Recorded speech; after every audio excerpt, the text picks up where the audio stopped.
Bonjour les runners, bonjour les sportifs, bonjour au petit monde de la course à pied, c'est Seb et je suis comme chaque vendredi heureux de vous retrouver pour aujourd'hui le 66e épisode du podcast À côté de mes pompes, un podcast consacré à la course à pied. Alors, aux compétitions quand il y en a, à l'entraînement, à la nutrition, mais également à tout ce qui peut tourner autour donc de notre sport préféré, qu'il s'agisse de préparation mentale, de conseils en matériel ou en équipement. N'hésitez pas à me faire part de vos souhaits, de vos requêtes en termes d'épisodes, que je puisse ainsi, dans cette deuxième saison, aller chercher des professionnels pour répondre au mieux à vos besoins. Alors, je voulais tout d'abord remercier donc une personne qui m'a laissé un commentaire sur Apple Podcast, en la personne de Cœur de Lu, qui me dit « Merci pour tous ces épisodes, super podcast que j'écoute avec plaisir et j'adore pouvoir échanger avec Seb. Merci pour ta disponibilité. » Alors effectivement, en dehors des épisodes que je vous livre chaque semaine, j'apprécie de pouvoir échanger avec vous sur les réseaux, que ce soit Facebook, Instagram, à côté de mes pompes, vous me trouverez assez facilement. Donc si vous écoutez le podcast, venez converser, discuter, commenter les publications que je peux produire sur ces différents réseaux. Et puis si vous écoutez le podcast, vous pouvez m'identifier dans vos stories, dans vos publications pour agrandir cette communauté et le nombre des auditeurs qui écoutent chaque semaine donc le podcast. Alors, sans oublier les petits commentaires, que ce soit sur Apple Podcast, une petite évaluation 5 étoiles et un petit commentaire, ou j'ai découvert Podcast Addict qui permet pour les personnes qui sont donc sur les systèmes Android de laisser également un petit mot. Mon invité du jour est un marathonien, à la fois dans le sport, mais également dans sa vie professionnelle. Et vous allez comprendre pourquoi. J'ai eu l'immense plaisir d'accueillir sur le podcast Ronald Guintrange, journaliste depuis plus de 25 ans et sur les antennes de BFM TV depuis 2008. Il anime l'émission 7 jours BFM le vendredi, le samedi et le dimanche. Son visage vous est donc familier.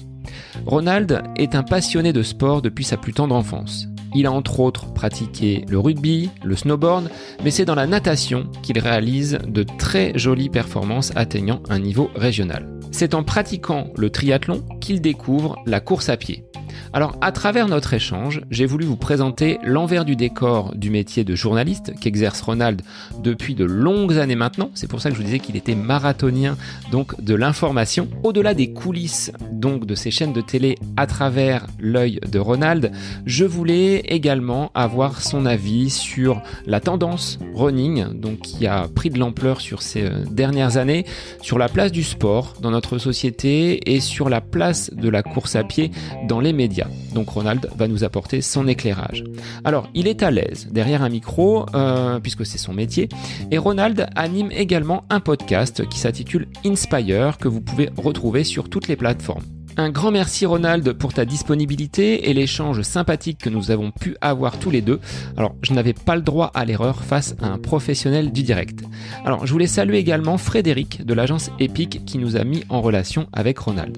Donc, je vous laisse en compagnie de Ronald Guintrange, journaliste sur la chaîne BFM TV, animateur du podcast Inspire, pour ce nouvel épisode du podcast À côté de mes pompes. Belle écoute à vous. Alors bonjour Ronald, merci d'être l'invité du podcast aujourd'hui. Alors ta voix va être, je pense, relativement connue pour des personnes qui regardent les chaînes d'information, en particulier BFM, mais je vais te laisser te présenter et te remercier d'avoir accepté cette invitation aujourd'hui.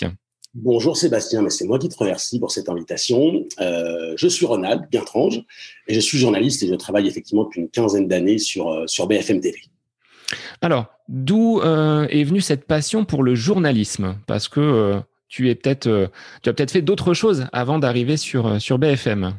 Alors, la réponse est assez simple. C'était mon rêve d'enfant. C'est toujours difficile à expliquer quand on a un rêve d'enfant, mais assez rapidement, assez jeune, j'ai émis le souhait de vouloir être journaliste. Alors, c'est toujours compliqué après d'expliquer pourquoi, parce que quand on a 4 ans ou 5 ans, on n'est pas vraiment conscient de ses choix, mais en tout cas, ça a toujours été le rêve de ma vie d'être journaliste. J'écoutais beaucoup la radio, très petit, je lisais beaucoup, mais c'est vrai que c'est la radio, les infos, les voix me marquaient énormément. Et en fait, à partir du moment où j'ai eu ce désir réel. J'ai tout fait dans ma vie, dans mes études, en dehors de mes études, pour aller vers ce qui était pour moi un accomplissement en fait. Et aujourd'hui, effectivement, même si je suis à BFM, j'ai travaillé. Je suis un vieux journaliste maintenant, donc j'ai débuté sur le terrain dans une chaîne locale qui était basée en Haute-Savoie. Après les études de journalisme classique, mais que j'ai tendance à ne pas évoquer parce que c'est pas forcément un très bon souvenir, mais ouais, qui s'appelle 8 Mont Blanc. Donc, je travaillais caméra à l'épaule, où je faisais mes reportages sur une zone géographique qui m'était attribuée. Donc, ça a été une expérience assez dingue, dont j'ai compris la richesse d'ailleurs un peu plus tard. Puis cette chaîne-là a fermé au bout d'un an. Elle avait déjà fermé, puis rouvert, puis fermé, puis rouvert. C'était un peu des problèmes légaux en tout cas et financiers. Et je me suis retrouvé à Paris, un peu galère. J'ai tourné à droite à gauche. Et puis, je me suis retrouvé en 97-98 à TV5, qu'on appelle aujourd'hui TV5 Monde. C'est la chaîne francophone qui est diffusée un peu partout dans le monde.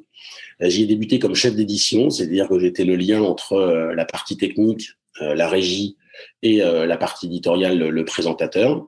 Et j'ai fait ça pendant un an. Et puis un jour, un nouveau président est arrivé. Il nous a dit il va y avoir plus de journaux. Donc, j'ai besoin de gens de beaucoup plus d'expérience au poste de chef d'édition. On nous a dit, on était 3 dans ce cas-là, on nous a dit, il va falloir passer un casting pour, en gros, présenter les JT. Autrement, vous n'avez pas assez d'expérience à ce poste-là.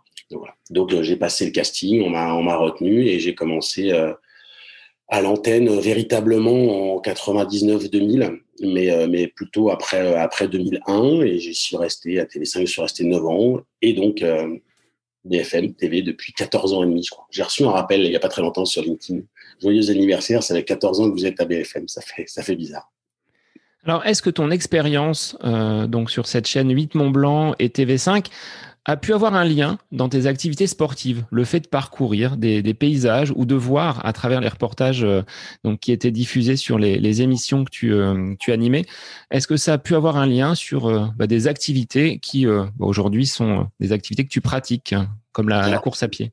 Alors TV5, pas du tout, parce que en plus j'ai commencé à travailler la nuit. Donc si tu veux, c'était très compliqué pour faire du sport, donc plutôt non. Et comme je travaillais la nuit, c'est malheureusement là où j'ai commencé à boire du café et à fumer des cigarettes. Donc c'était pas forcément compatible. D'autant plus que même si je faisais un peu de sport à l'époque, je m'étais mis un peu au rugby. Et quand je me suis retrouvé à l'antenne, c'était compliqué d'arriver avec un œil au beurre noir ou alors la joue enflée ou quoi que ce soit ou un peu en vrac. Donc c'est vrai que c'est pas TV5, c'est pas pour moi synonyme d'activité sportive. Après, j'ai toujours été sportif, mais 8 Mont Blanc, j'avais mon petit chalet et j'avais mes potes du club de snowboard, de l'Avalanche Club de Samoin, et voilà, c'était évidemment du snowboard dès qu'on pouvait, dès que je ne travaillais pas, et ça c'était la nature, c'était effectivement, c'était un peu l'équilibre parfait. C'est-à-dire, tu travaillais et dès que tu travaillais pas, clac, tu prenais ta planche et tu allais rider avec les copains, et c'était quand même assez extraordinaire, quoi. Alors, tu disais, hein, le sport a toujours été présent dans ta vie. Quelles ont été les différentes activités que tu as pu parcourir? Le rugby, donc tu l'as dit, hein, les cocards à l'antenne, merci aux maquilleuses de pouvoir faire du beau travail pour camoufler tout ça. Mais quels ont été les autres sports qui t'ont conduit jusqu'à aujourd'hui? On va parler course à pied un petit peu plus en détail par la suite. D'ailleurs, même globalement, même sans le rugby, merci aux maquilleuses, hein, qui nous sauvent parfois de nos fatigues et de nos têtes un peu en vrac selon les horaires. Merci à elles. En fait, si tu veux, j'ai toujours fait beaucoup de sport. Mais le sport qui m'a construit physiquement, intellectuellement, même sociologiquement, c'est la natation, en fait. Mes parents ne savaient pas nager. Donc, c'était quelque chose qu'ils ne vivaient pas très bien, en fait. Donc, d'avoir des enfants, j'ai un frère un peu plus jeune, mais de savoir que nous, jeunes enfants, on pourrait pas, ou on se sentirait en danger, et eux se sentiraient limités s'il devait nous arriver quelque chose. Donc, ils nous ont jetés dans l'eau très rapidement. Donc, moi, on m'a mis dans l'eau à 2 ou 3 ans. En fait, j'ai été inscrit dans un club de natation, j'avais 6 ou 7 ans. Et donc, j'ai passé de 6 ans à 20 ans, 3-4 soirs par semaine dans les bassins, les week-ends pour les compétitions. Donc, c'est vraiment le sport qui m'a construit. En parallèle. J'ai débuté, j'ai fait un peu de tennis, mais j'ai vraiment préféré la natation qui correspondait plus à à mon état d'esprit et à ma façon d'aimer les efforts, en tout cas. Donc, c'est vrai que j'ai beaucoup nagé, très longtemps, ce qui m'a amené assez rapidement, enfin, vers 18-20 ans, vers le triathlon. que j'ai pratiqué pendant 5 ou 6 ans et que j'ai vraiment adoré. J'ai vraiment adoré. C'est là d'ailleurs que j'ai vraiment commencé aussi à appréhender la course à pied, parce que quand on est nageur, en fait, à l'époque, natation et course à pied, ça allait pas de pair. Il n'y avait pas de complémentarité évidente, aussi bien au niveau musculaire qu'au niveau intellectuel. C'était un peu deux environnements différents. Donc voilà, donc c'était vraiment la natation, puis après le triathlon, et puis par contre, depuis tout petit aussi, le ski et le snowboard dont je te parlais il y a quelques instants, le ski. Voilà. J'ai une passion pour la montagne. Pareil, j'étais sur les patinettes avec les grosses chaussures à l'époque, les lanières qui t'entouraient les chaussures sur tes patinettes, et j'avais 2 ans. Donc j'ai vraiment été bercé par ça. Dans ta pratique, Ronald, est-ce que tu es quelqu'un qui est dans une pratique loisir, ou est-ce que tu as quand même un petit esprit de compétition avec un objectif à atteindre pour te challenger, pour te forcer à mettre les baskets ou le maillot de bain ou enfourcher le vélo? Tu parles d'aujourd'hui ou d'avant? On va dire d'avant, et comment tu es aujourd'hui. On va peut-être faire le lien entre ce que tu étais et ce que tu es devenu. Ah non, mais avant, j'étais élevé dans la compétition. C'est-à-dire que je m'entraînais pour progresser, je m'entraînais pour gagner mes courses en natation, donc je nageais plutôt bien.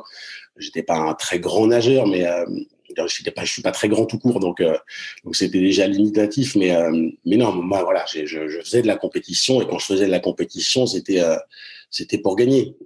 Donc je me suis resté bloqué au niveau régional en natation, mais ouais, clairement, je veux être le meilleur dans ma ligne, le meilleur à la compétition, le meilleur de mon club, le meilleur quand je nagais. Alors ça arrivait pas tout le temps, évidemment, c'est pas trop facile. Mais non, je suis plutôt très très compétiteur dans l'âme. Même après, quand j'ai repris un peu le tennis, même si je jouais pas très bien, je veux dire, c'est clair que je suis pas quelqu'un qui lâche facilement son os, quoi. Donc on dit toujours que les champions détestent la défaite plus qu'ils n'aiment la victoire. Moi, je crois que j'aimais bien les deux, en fait. Donc voilà. Donc j'avais sans doute pas les capacités physiques de beaucoup, mais ouais, non, mais quelle que soit l'activité sportive que je fasse, j'ai toujours aimé la compétition, ouais, se confronter aux autres. Alors j'étais pas mauvais perdant ou c'est le caractère, mais c'est vrai que je lâche pas, quoi. J'aime pas ça. Quel est ton meilleur souvenir, là, si on parle et qu'on axe la pratique du sport sur le triathlon ou la course à pied? Quel serait le moment que tu as vécu qui resterait comme toi celui le plus beau? Je pense que c'est une très bonne question, mais qu'elle est extrêmement compliquée parce que j'ai en tête plein de souvenirs, mais qui m'ont apporté de façon extrêmement différente. Je me souviens de moments où j'avais sans doute l'impression de voler sur l'eau en natation, et donc de toucher, de revenir sur quelqu'un qui était devant moi, et d'aller toucher le mur juste devant en sentant que j'allais y arriver. C'était des souvenirs très forts. Mais après, j'ai souvenir aussi, j'ai joué au golf. Je pense d'ailleurs que je vais m'y remettre, ça me manque un peu. J'ai joué au golf, et le plaisir du coup parfait qui n'est jamais parfait, c'est une espèce de frustration dans le plaisir de symbiose entre toi, la nature, ton geste, ton esprit, et de mettre un coup, de mettre un putt, de mettre un long coup, où t'as le sentiment que tout est aligné. C'est des choses qui sont assez indescriptibles, en fait. Donc c'est pour ça. Après, très récemment, c'est aussi par le trail que j'ai pris beaucoup de plaisir, parce que j'ai trouvé de la fierté, en fait, dans l'accomplissement, dans la réussite de choses que je n'avais pas faites. C'est-à-dire que j'ai fait beaucoup de sport pendant longtemps. Puis à un moment, avec l'âge, avec le boulot, parce que malheureusement, j'ai fumé, donc c'était plus compliqué. Et puis à un moment, j'ai essayé de me reprendre en main, de me redonner des défis aussi, parce que j'en avais besoin pour me cadrer dans ma vie perso, qui avait subi pas mal de choses, et le sport m'aidait. Et donc, je me rappelle de mon premier trail. J'étais parti avec un collègue, on était au Maroc, et on s'était retrouvé à faire, c'était l'UTAD, je crois, de mémoire. C'est dans la classe, en montagne, dans les pierres, et on faisait un marathon le premier jour et un 26 km le deuxième jour. Et en fait, voilà, cette espèce d'accomplissement où j'avais jamais fait ça, où tu as des moments, voilà, franchir la ligne d'arrivée, c'est juste une réussite, parce qu'il y a des moments où simplement le fait de mettre un pied devant l'autre est déjà un succès. Donc c'est vrai que le trail m'a apporté ça. J'avais fait aussi le plus long trail que j'ai terminé, c'était l'hivernal des Templiers.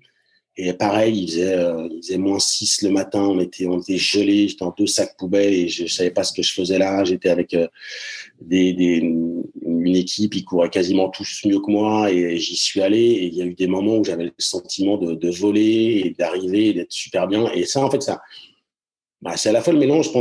Je suis plus dans la réussite sportive en tant que telle parce que aujourd'hui terminer et faire les choses, c'est déjà bien. En tout cas en termes de course à pied et de trail. Donc c'est plus la fierté de faire quelque chose que je n'avais jamais fait, de m'être dépassé, d'avoir passé un bon moment, d'avoir réussi quelque chose. C'est plus ça qui m'apporte du bonheur. Donc c'est très compliqué de répondre à ta question en fait. Et est-ce que le fait d'être peut-être sur Paris, d'être en permanence avec du bitume, la population autour, dans le trail, tu retrouves peut-être des espaces un peu de liberté que tu n'as peut-être pas au quotidien? Ah mais ça clairement, clairement. Alors j'ai la chance d'habiter à Montmartre.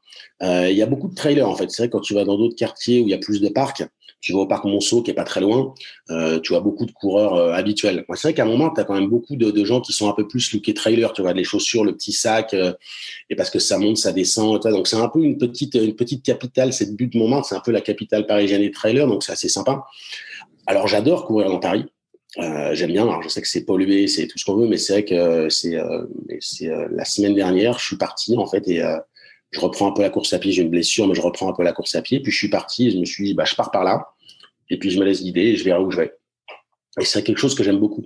Après, ouais, courir dans la nature. J'étais cet été en Haute-Savoie où habitent mes parents et voilà quoi. C'est difficilement plus agréable que de se laisser porter, de prendre à la fois, en prendre plein les yeux, d'avoir le cœur dont tu sens il réagit pas du tout de la même façon. Et c'est absolument magnifique, quoi. De pouvoir laisser son esprit un peu euh, divaguer ou rêvasser sans être concentré effectivement sur le prochain feu rouge ou le prochain trottoir. C'est vrai que c'est agréable.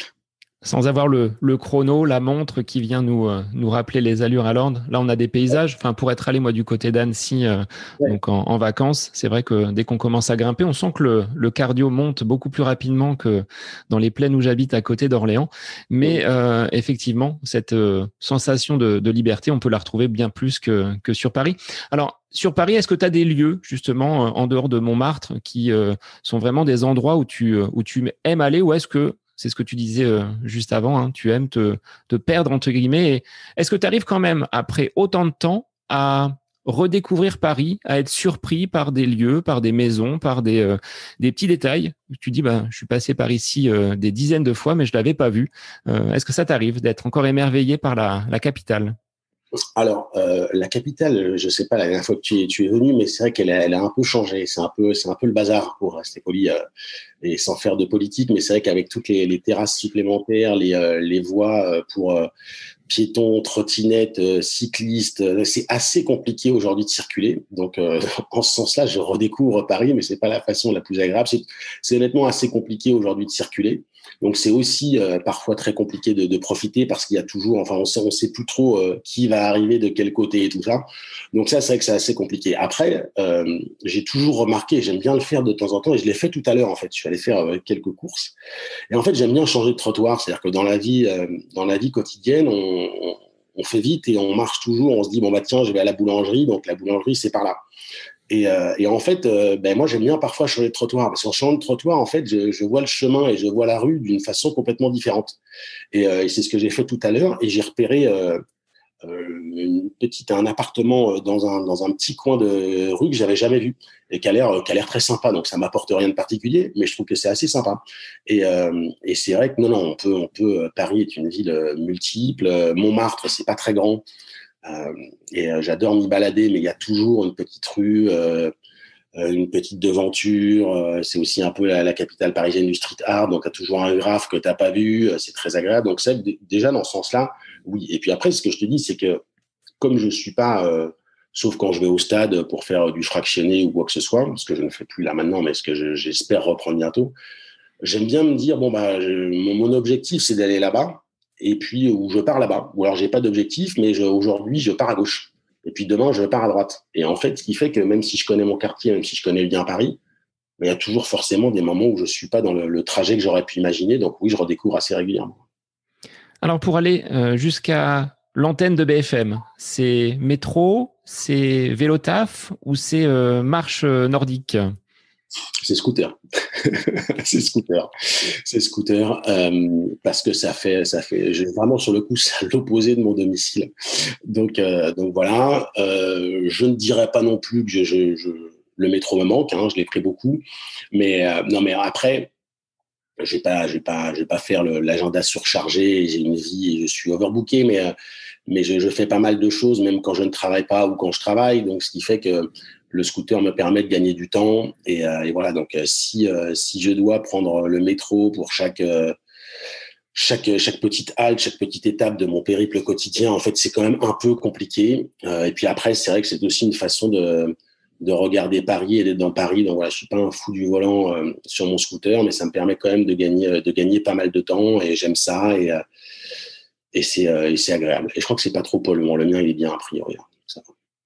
Alors sur une journée qui est relativement longue, hein, parce que en tant que journaliste, je pense qu'il n'y a pas que le temps où l'on te voit à l'antenne, il y a toute une préparation derrière avec de nombreuses réunions. Est-ce que le sport t'apporte justement cette sérénité? Parce que on n'a pas le droit à l'erreur quand on est en direct face aux téléspectateurs. Comment tu appréhendes le sport et qu'est-ce que ce sport t'apporte au quotidien dans ta vie personnelle, mais également professionnelle? Mais c'est un peu, alors moins que quand j'étais adolescent, enfant ou jeune adulte, mais c'est une façon aussi de structurer l'agenda social, de se structurer mentalement, de se faire du bien physiquement. Donc moi, j'ai toujours pris comme ça. Donc, sauf dans les périodes dans lesquelles j'ai été blessé, et ce qui était parfois assez compliqué de pas pouvoir faire de sport, c'est que l'activité sportive a toujours rythmé mon quotidien. Alors, pas autant évidemment que parfois je le souhaiterais, mais quand je faisais du golf, j'allais taper des balles 2 fois par semaine. Je faisais pas beaucoup de parcours, mais voilà, c'était une forme d'échappatoire, une façon de couper un peu avec la vie. Quand je n'étais pas blessé et que je préparais des courses, et moi j'allais courir 3 fois ou 4 fois par semaine. Et après, c'est selon les horaires. Après, mes horaires évoluent beaucoup, mais ça rejoint un peu la question précédente que tu posais, à savoir que euh, même si je n'ai plus de résultats sportifs de bon niveau, je reste un compétiteur. Donc, quand je m'inscris à quelque chose, j'essaye d'y trouver un objectif. Ça peut être de terminer, ça peut être de faire ma meilleure performance, ça peut être de partager un bon moment, mais après, voilà, quoi. Moi, j'ai juste besoin d'un objectif et après, je me laisse guider et mon agenda s'adapte. Je veux dire, quand on veut, on peut. Donc, si demain, je te dis, bah, dans 3 mois, on fait un marathon, que je travaille beaucoup ou pas beaucoup, je trouverai de toute façon le temps sur mon planning, même s'il doit me lever à 6 heures ou s'il doit me coucher plus tard ou s'il doit faire supprimer un dîner pour aller m'entraîner. Voilà, je le ferai. Je le ferai.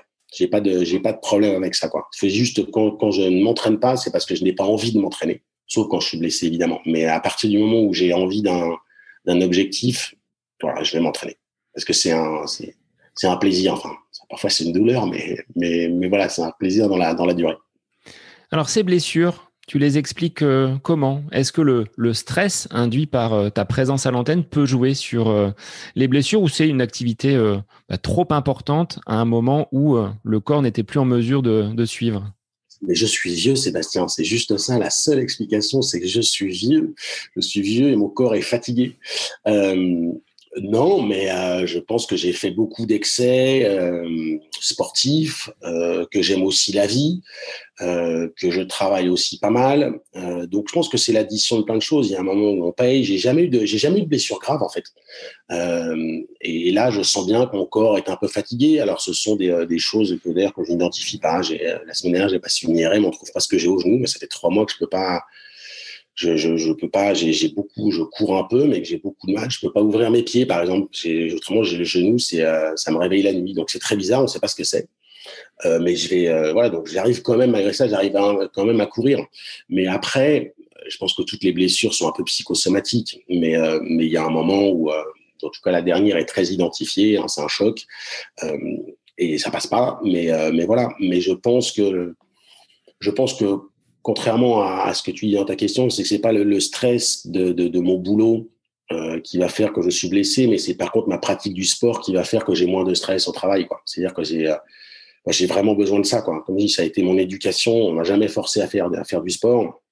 J'ai choisi les sports que j'ai faits et en fait, ça fait partie de moi, quoi. C'est-à-dire que quand je ne fais pas de sport, j'ai l'impression de tourner en rond et de pas être bien dans mon corps, de pas être bien dans ma tête, d'être à côté de mes pompes, quoi. Donc j'en ai besoin, j'en ai vraiment besoin. Un peu comme le titre de ce podcast, complètement à côté de tes pompes.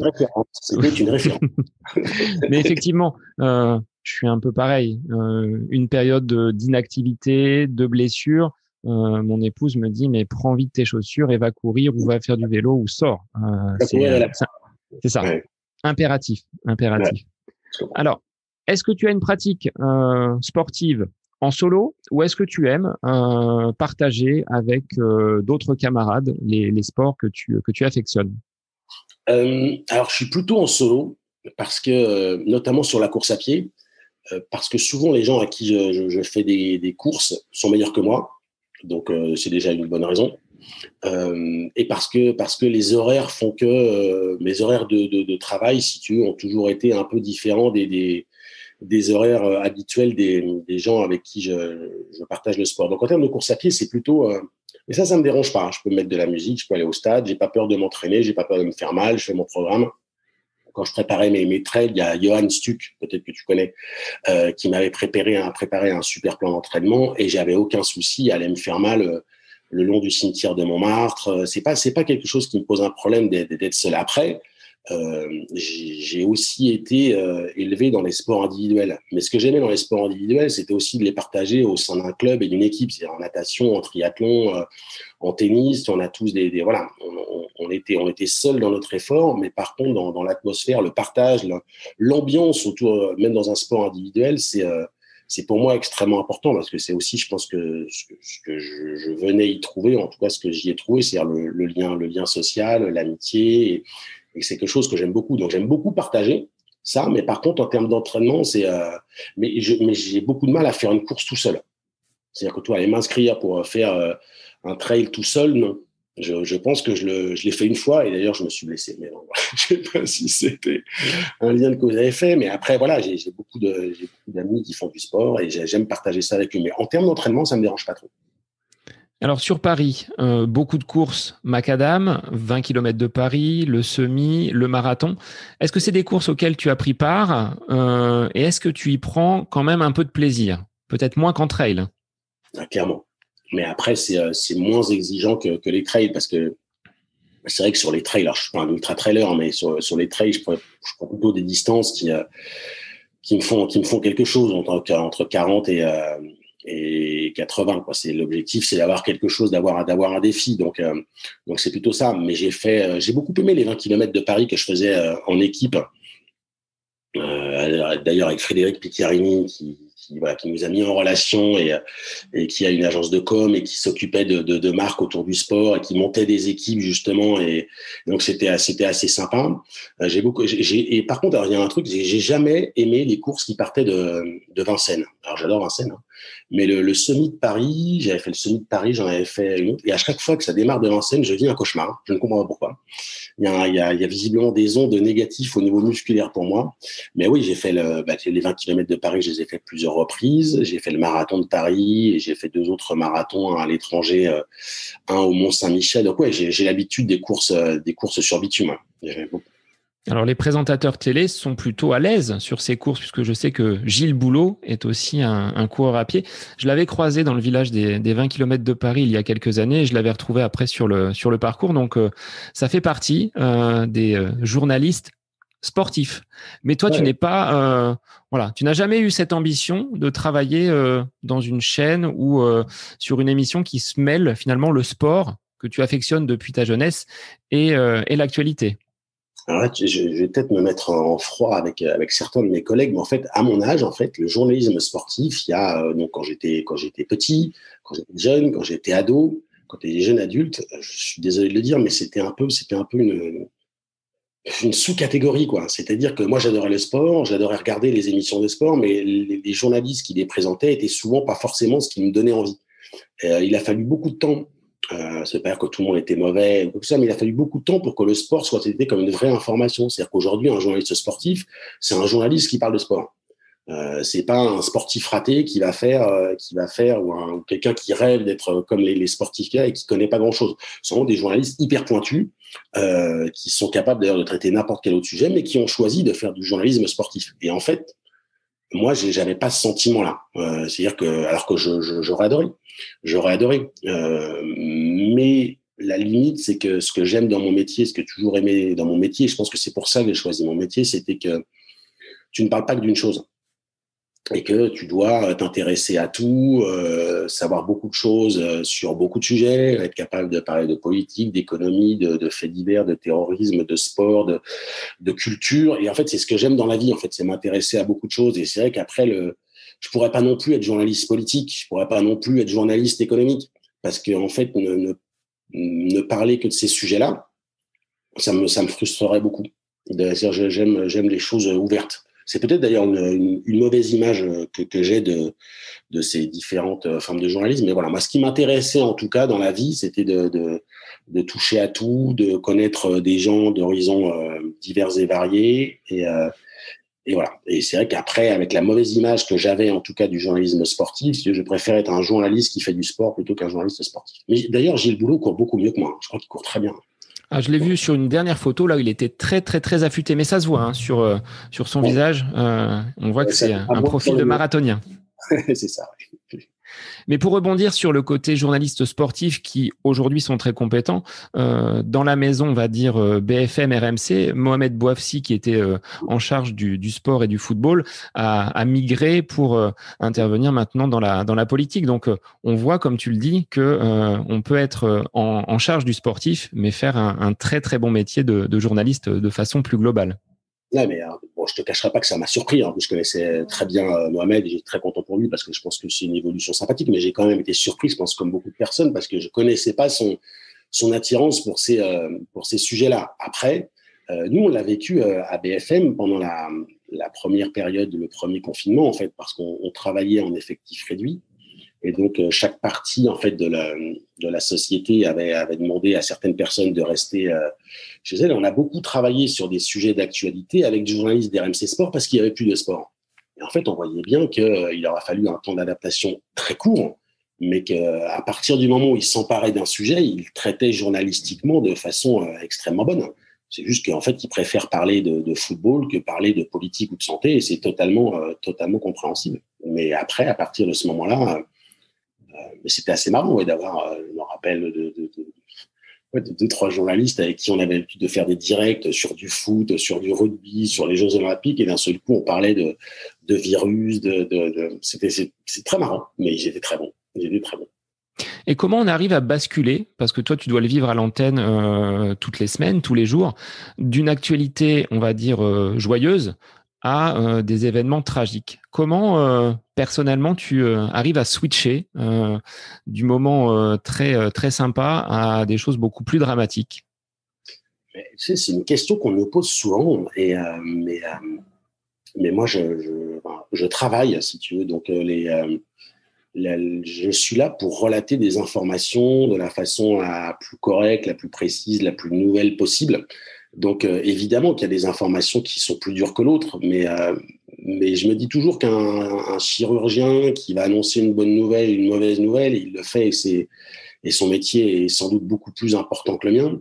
Mais il le fait et qu'il y a une forme de distanciation entre l'information que tu donnes et ce que tu as toi, mais quel que soit le sujet. Alors évidemment, il y a des informations qui nous touchent plus que d'autres parce qu'elles sont plus dures ou simplement parce qu'elles résonnent différemment pour nous.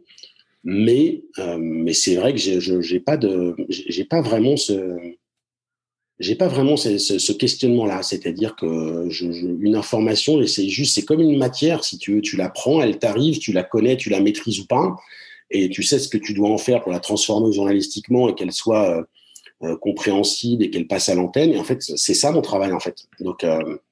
Donc, je pense que même inconsciemment, on met une forme de distance entre cette matière un peu bizarre et puis ce que le téléspectateur va recevoir, quoi. Justement pour pas qu'il y ait trop de pathos ou d'émotions, parce que c'est pas mon travail, quoi. Et quel aurait été, sur tes nombreuses années de carrière, l'élément le plus joyeux que tu as pu vivre en direct à l'antenne? Une information qui arrive avec l'AFP et tu dis, ah là, je peux pas le montrer, mais intérieurement, je suis vraiment très, très satisfait, très, très content. Alors c'est hyper drôle parce qu'on nous demande souvent quelle est l'information la plus dure que j'ai pu donner, mais alors la plus joyeuse, eh bien je ne sais pas.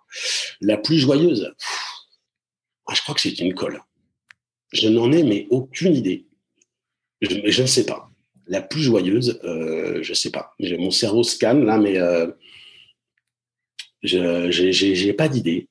J'ai pas d'idée. Je sais pas.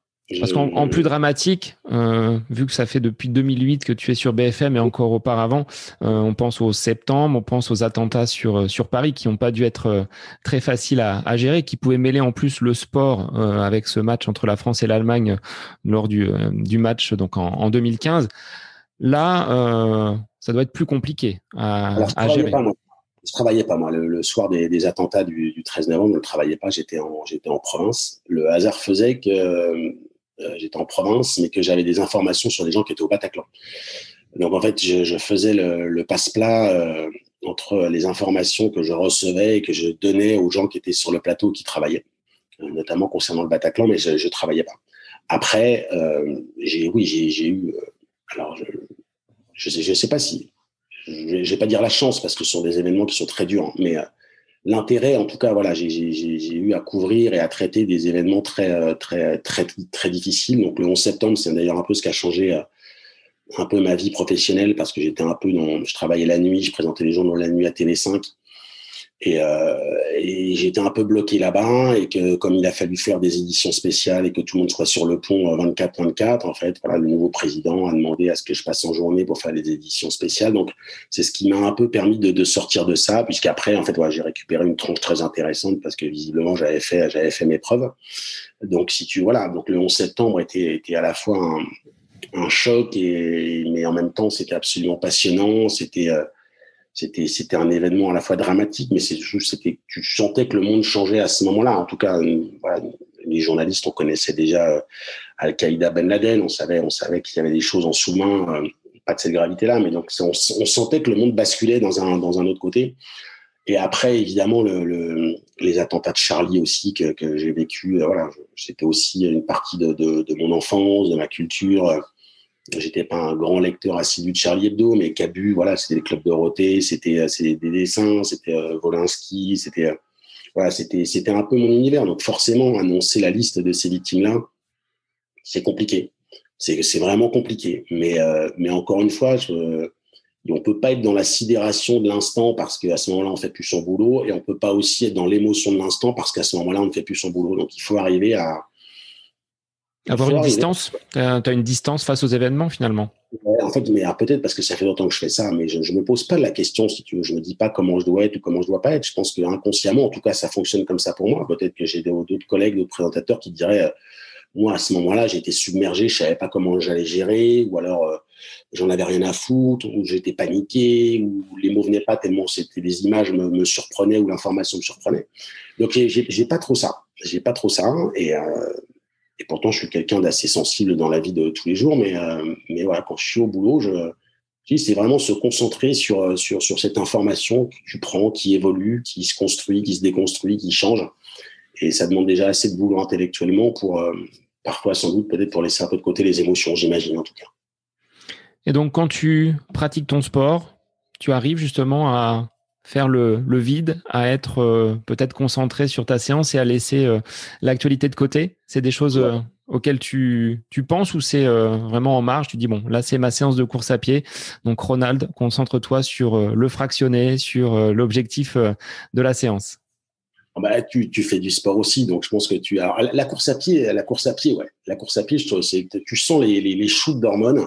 Et donc, parfois, quand tu pars, t'as pas le moral, quelle que soit la raison, t'es pas bien. Donc après, voilà, tu fais une séance plus ou moins bonne, mais il y a quand même un moment où tu sens que les hormones arrivent. Et donc, voilà, là, en général, ça passe. Ça passe. Après, il y a des sports où c'est plus compliqué.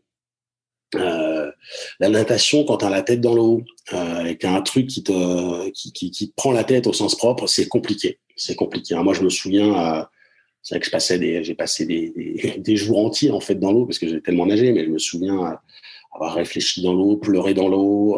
Voilà, donc c'est des choses qui étaient mes émotions, elles s'en allaient pas parce que je pleure pas quand je cours. Par exemple, j'ai jamais pleuré en courant, mais je me rappelle, la natation, parfois je pleurais. Je me souviens aussi que parfois, quand tu joues au golf, il y a un sport qui se joue tellement, tellement dans la tête que c'est infernal, quoi. C'est infernal de faire parfois partir ses doutes, ses pensées, ses colères, ses frustrations, tout ça. La course à pied, je trouve que ça a ce bienfait-là. En tout cas, chez moi, ça me permet en général de faire partir de faire partir les choses. Voilà. Alors, au niveau de ton entraînement, tu arrives lorsque tu n'es pas blessé, on l'a compris.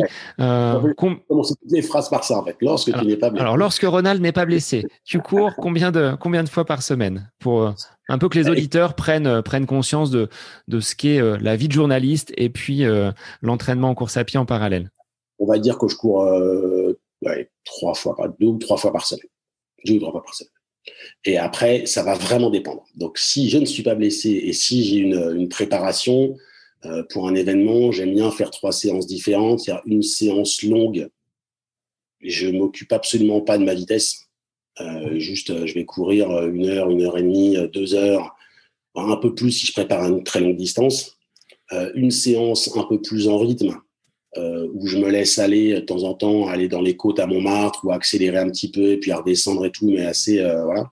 Et puis une séance où je vais sur la piste, où je vais faire du fractionné ou du dénivelé à Montmartre. Donc voilà, j'ai une séance on va dire de qualité où je regarde vraiment le chrono et une séance bien rythmée, sympathique, et une séance vraiment repos où c'est juste balade. Et c'est un peu comme ça que je fonctionne.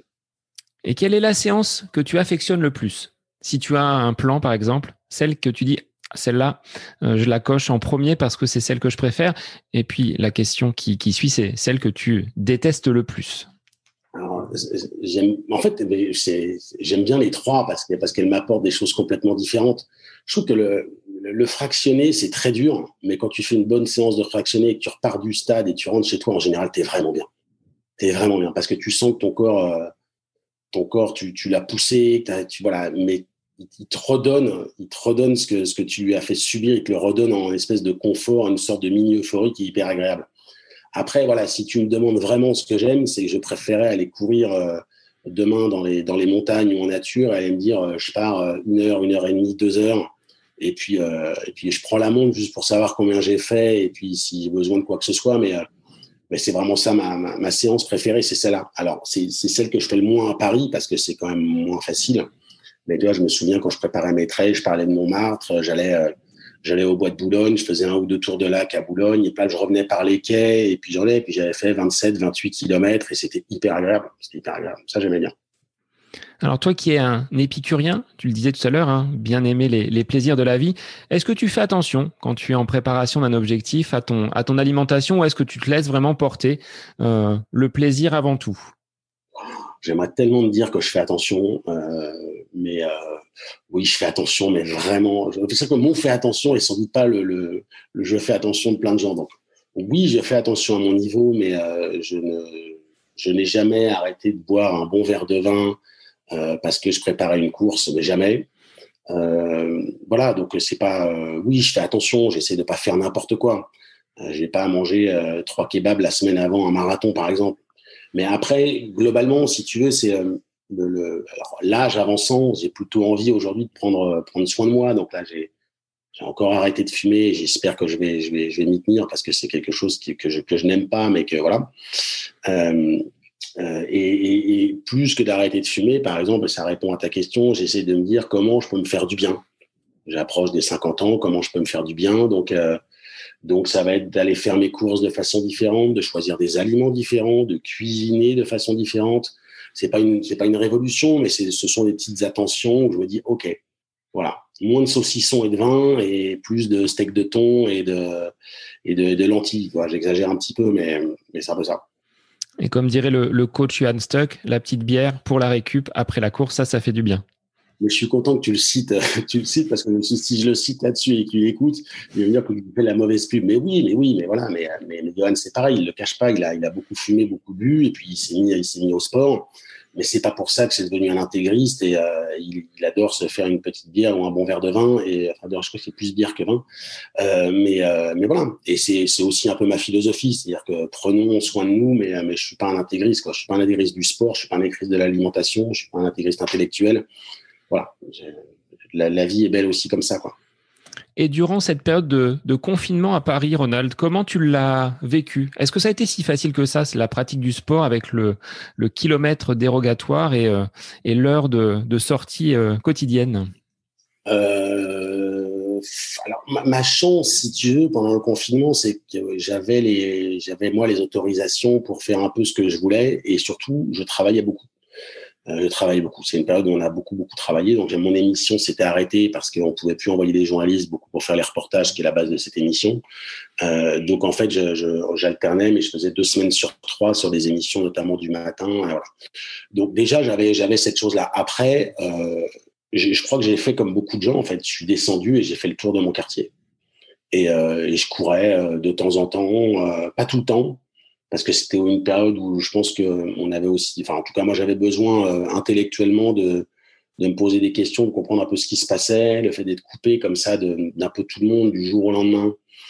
C'était assez particulier, donc non, voilà, je faisais sur le coup, j'ai pas abusé. Autant j'avais la chance effectivement de pouvoir circuler dans Paris, d'aller au travail, de revenir au travail, donc ça j'avais pas de souci. Mais au niveau sport, j'ai fait comme tous ceux qui faisaient du sport dans mon quartier, c'est-à-dire on se croisait et on faisait des tours alors je regardais pas vraiment, c'était 1 kilomètre, mais on faisait vraiment les tours de pâté de maison parce qu'on se croisait 5-6 fois dans un laps de temps très court. Donc c'était voilà, j'ai fait comme tout le monde, Et en tant que journaliste, oui, vas-y. J'ai un peu grossi comme tout le monde, je pense aussi, pendant cette période-là. En tant que journaliste, comment tu as vécu, toi, ce phénomène qui a vu le jour avec de nombreuses personnes qui se sont mises au running? Je crois que le baromètre du running indiquait 1 400 000 personnes qui ont découvert la pratique de la course à pied au moment de cette période de confinement. Tu l'analyses comment en tant que journaliste et professionnel de l'info?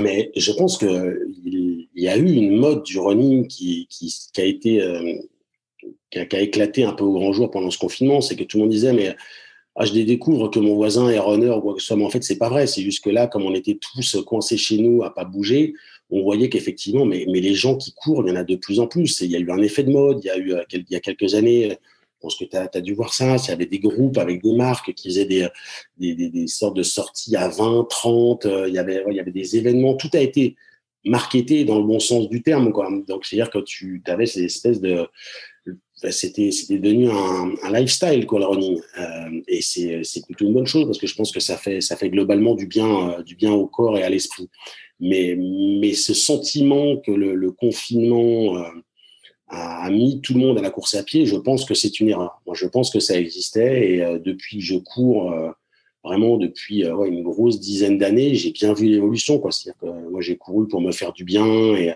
et voilà, et commencer à intégrer des petites équipes avec des objectifs. Et j'ai bien vu que la population de runners changeait vraiment, quoi, et s'élargissait. Et que tu n'avais plus que les aficionados du début, tu n'avais plus que les gens qui voulaient maigrir pour l'été. Tu avais plein de gens qui voulaient courir parce que ça faisait du bien, parce que je pense que pour certains aussi, c'était un lien social qui se créait et que ça s'est multiplié, quoi.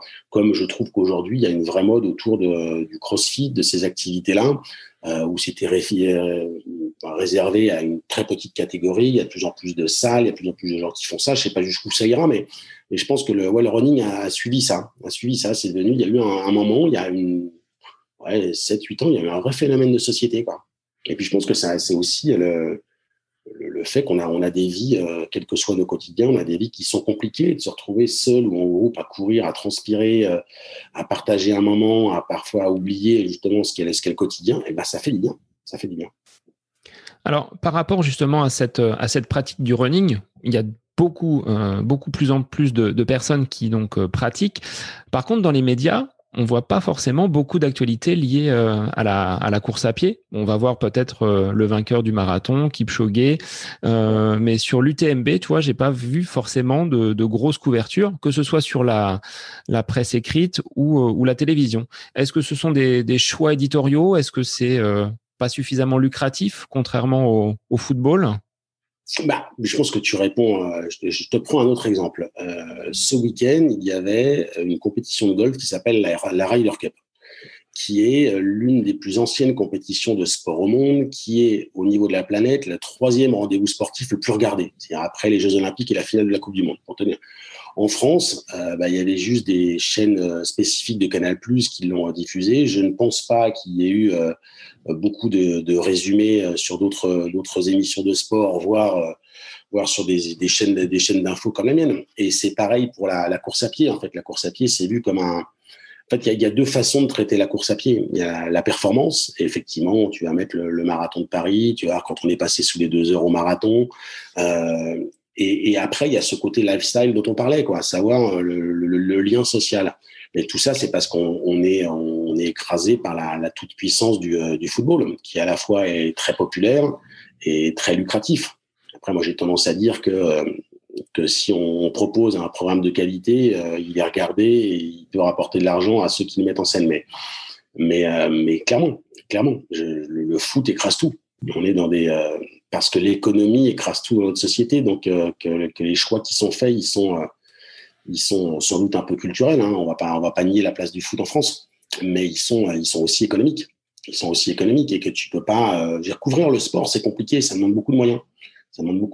C'est pour ça que d'ailleurs, comme pour l'UTMB ou ce sont souvent des boîtes de production qui sont spécialisées pour l'UTMB, par exemple dans le trail, qui vont produire un programme interne ou qui vont faire appel à des boîtes externes qui elles-mêmes vont tenter de revendre les images à des chaînes de télévision parce que c'est pas que ça n'intéresse personne, ça intéresse une communauté qui est très restreinte par rapport à la communauté football, quoi, clairement.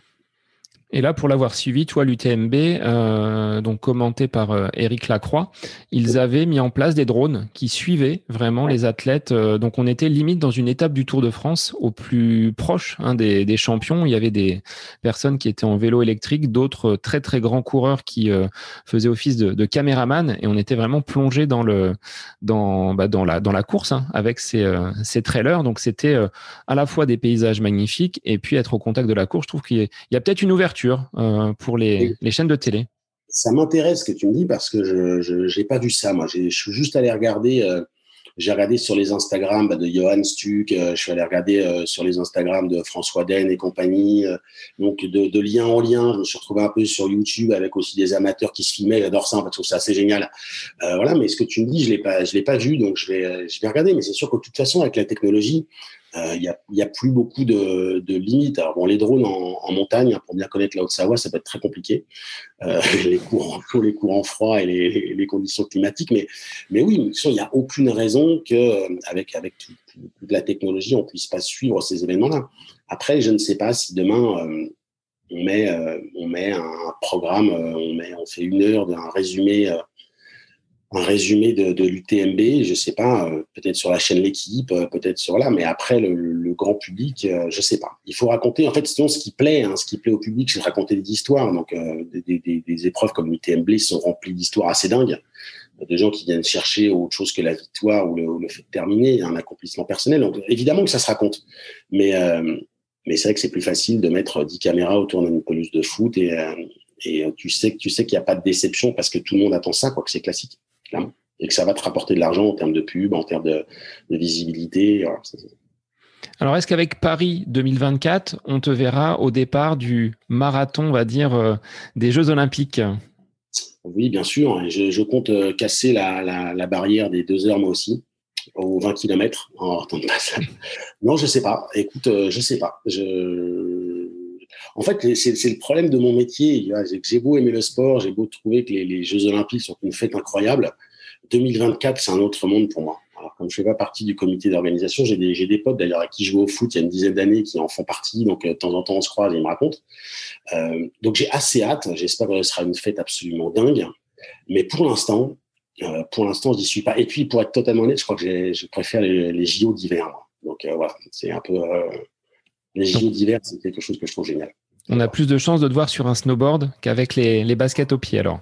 Ouais, c'est peut-être plus de... Enfin, il y a un moment, j'avais sans doute plus de possibilités en snowboard qu'en course à pied, ça c'est sûr.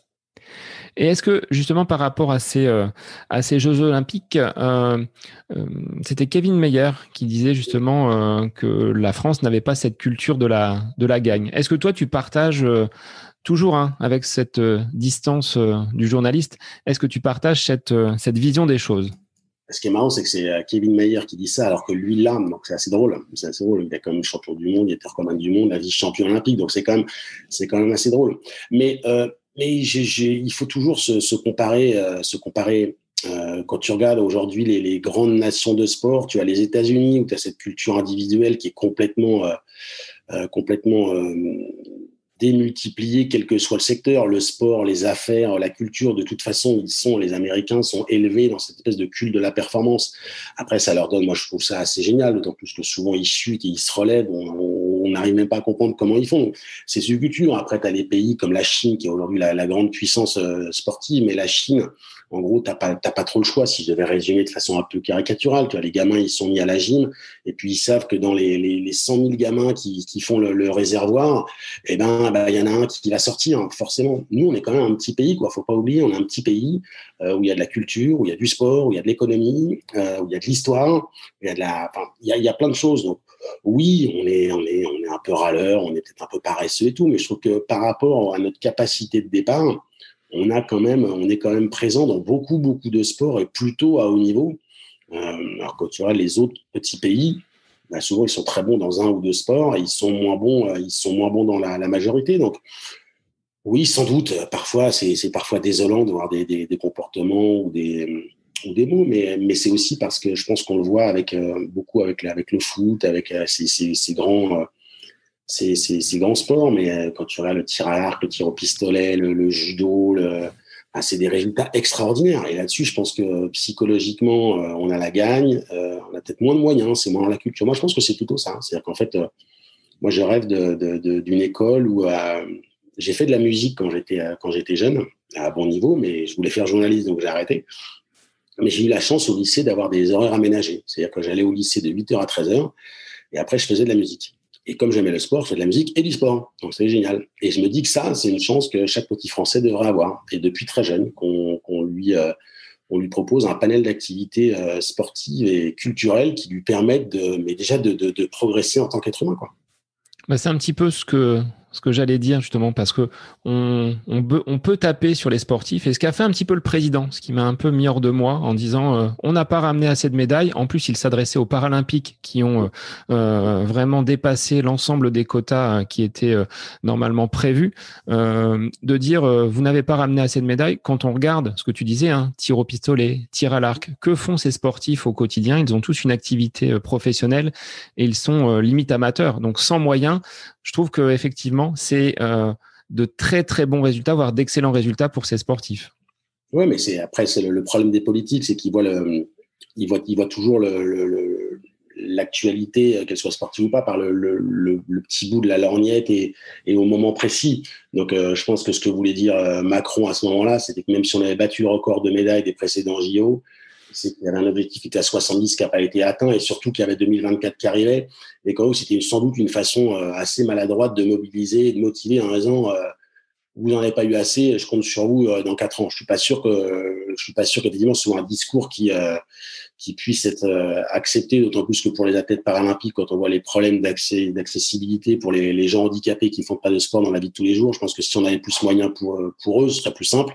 Et si on avait plus de moyens pour les petits sports, effectivement, on ramènerait aussi paralympique ou pas, on aurait plus de médailles. Et puis surtout, je trouve que c'est ce que tu dis, quoi. Moi, j'ai autant de respect pour un footballeur qui gagne très bien sa vie et qui va nous faire gagner la Coupe du Monde que pour c'est Quincampoix, c'est ça, Jean Quincampoix qui a gagné au tir.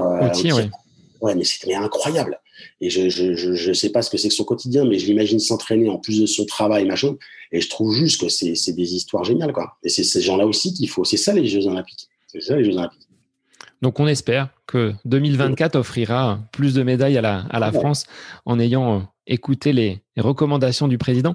Alors, Ronald, tu n'es pas seulement présent à la télé, tu as un côté passionné avec l'audio. Alors, j'ai cru comprendre que tu avais une émission que tu rêvais d'animer, à savoir le journal inattendu d'RTL.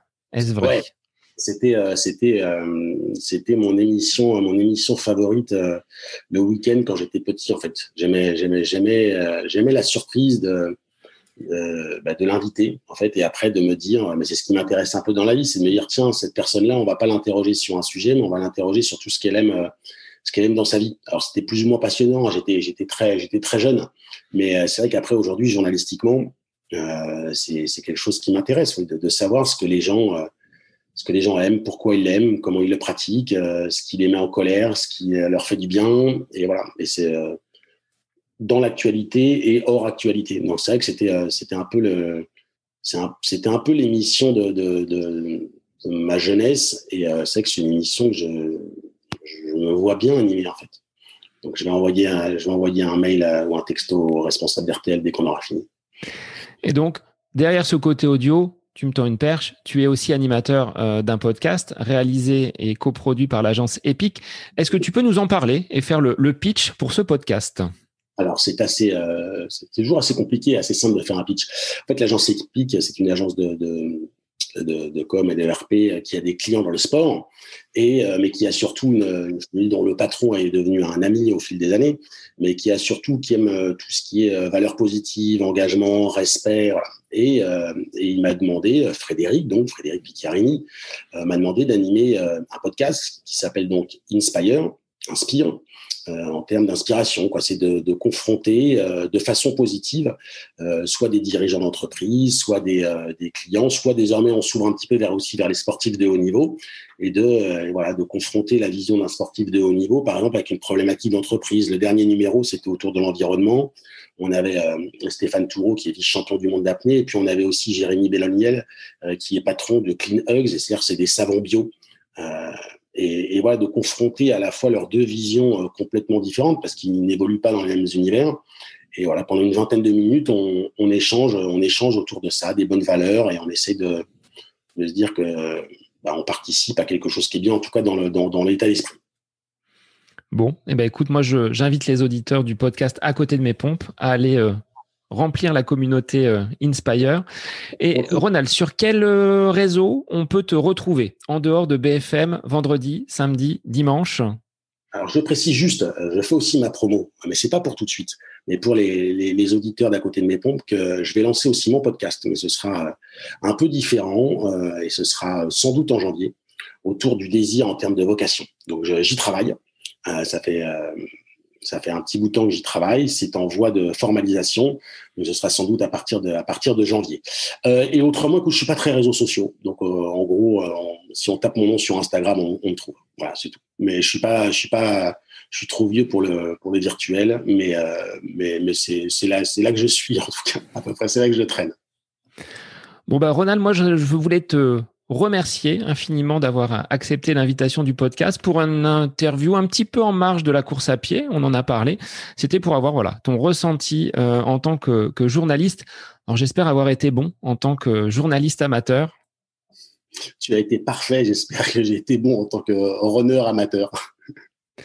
Un grand merci à toi, Ronald. Et puis, au plaisir de suivre ton prochain podcast. Et puis, moi, je continue à te suivre sur les antennes de BFM pour tes. Tu peux en parler d'ailleurs, parce qu'on n'en a pas parlé de ce que tu fais, de cette émission que tu réalises. En fait, c'est l'émission de grand reportage de la chaîne qui s'appelle 7 jours BFM. J'ai 5 émissions le week-end. Vendredi, 20h30, 22h. Samedi et dimanche, 17, 18 et 20, 22. Et l'idée, c'est d'alterner les reportages et les débats. Donc voilà, par rapport aux tranches habituelles d'information, où tu as quand même un flux assez rapide d'informations, on essaye de s'arrêter un peu plus avec le reportage des journalistes de mon émission sur des grands formats assez exceptionnels, 26 minutes, 52 minutes, et puis des reportages qui font 5-6 minutes aussi, voilà, et d'alterner ça et de construire de la façon la plus agréable possible. Est-ce qu'il y a besoin d'un entraînement quand on est à l'antenne ? Est-ce que ça demande un effort particulier, un plan à suivre pour performer semaine après semaine ? Non, ça va. Il faut juste vouloir jouer, mais je pense que c'est comme tout. C'est présentateur, journaliste présentateur, c'est un métier comme un autre, sauf qu'on nous filme. C'est la seule différence, tu vois. Mais moi, j'ai beaucoup de respect pour des métiers que je serais tellement incapable de faire. Donc, je me dis qu'un maçon, un électricien, je sais pas, enfin, n'importe qui, un prof, ça te parle aussi. C'est aussi des enjeux, des pressions, des rythmes différents. Et que moi, aujourd'hui, j'ai pas besoin d'entraînement parce que c'est ma structure quotidienne depuis plus de 20 ans. Donc je le fais naturellement, et les coups de stress, on sait les amortir, et les coups de mou, on sait les dépasser. Donc voilà, quoi. Le sport y aide d'ailleurs aussi, mais je pense que je vais aller au sport, tu vois, une fois qu'on aura terminé. Je vais aller courir un peu, je crois. Bon, je te souhaite une bonne séance de sport, Ronald, et puis à très vite sur les antennes avec ce nouveau podcast et Inspire ou BFM, donc multiplateforme. Merci beaucoup, Sébastien. À très vite sur À côté de mes pompes. C'était extrêmement sympathique. Merci Ronald. Pour les auditeurs, je vous souhaite un bon week-end et je vous dis à la semaine prochaine pour un nouvel épisode du podcast À côté de mes pompes.